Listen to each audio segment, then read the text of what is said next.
Semoga Tuhan beserta kita sekarang dan selama-lamanya. Inilah Injil Tuhan kita Yesus Kristus menurut Santo Yohanes.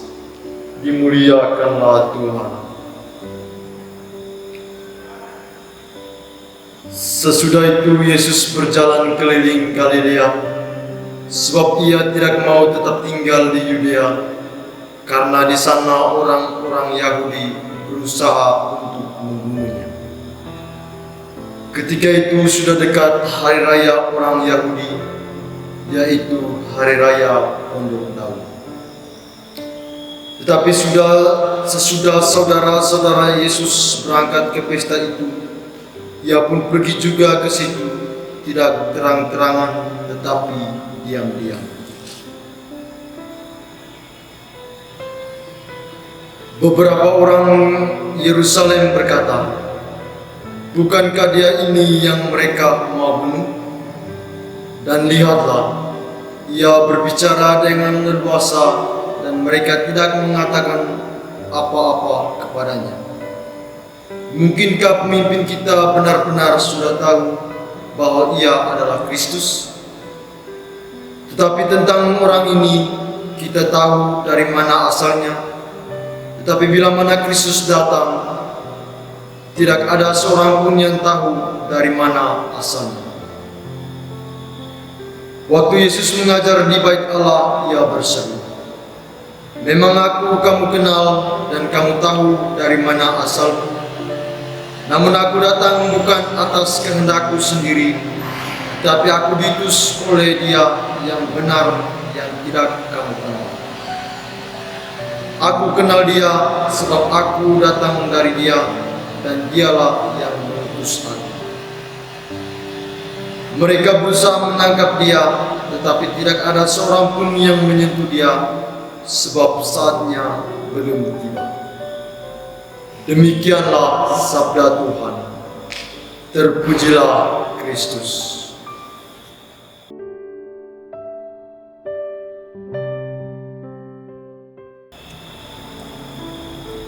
Mengenal Allah dalam karya-karya.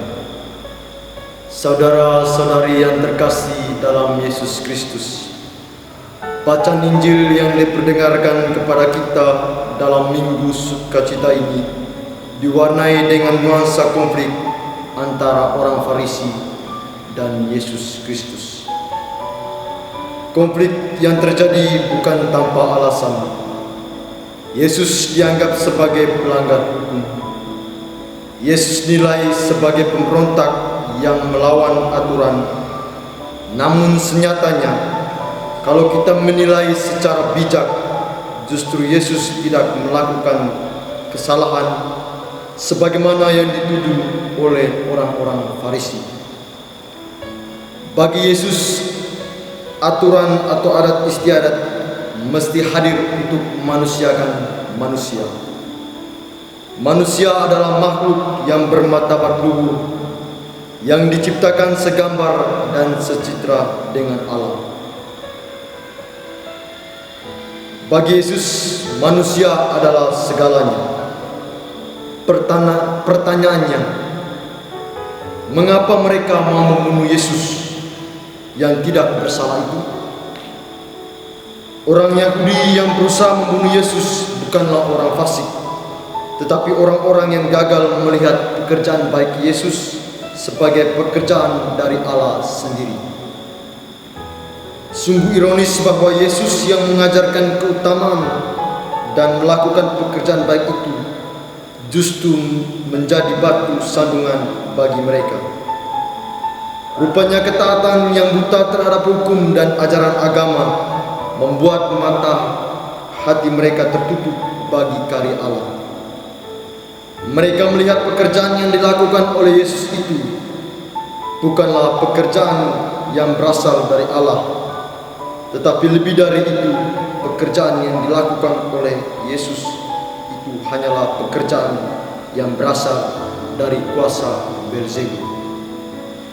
Saudara-saudari yang terkasih dalam Yesus Kristus, pengenalan akan Tuhan pun bukan suatu yang kita peroleh karena kata orang atau mendengar pelajaran agama yang kita peroleh di bangku sekolah, melainkan berasal pengalaman yang kita alami sendiri dan melalui rahmat-Nya yang cuma-cuma untuk kita. Melalui diri Yesus kita mengenal Allah yang penuh kasih. Kasih Allah itu hadir nyata dalam setiap langkah hidup kita. Terkadang kita kurang menyadari akan kasih Allah yang mengalir tanpa batas dalam diri kita. Mengapa demikian? Karena mata hati kita sudah tertutup oleh cara pandang yang kurang baik tentang Yesus, sehingga kasih Allah itu seakan-akan tidak peduli. Saudara-saudari yang terkasih dalam Yesus Kristus, semoga melalui sabda Tuhan hari ini menyadarkan kita sebagai manusia yang lemah dan tak berdaya untuk mampu melihat karya-karya yang dilakukan Yesus sebagai bukti karya Allah itu sendiri.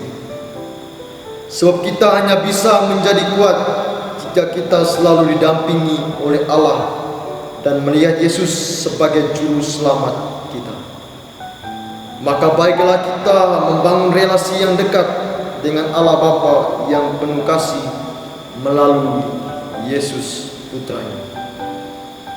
Semoga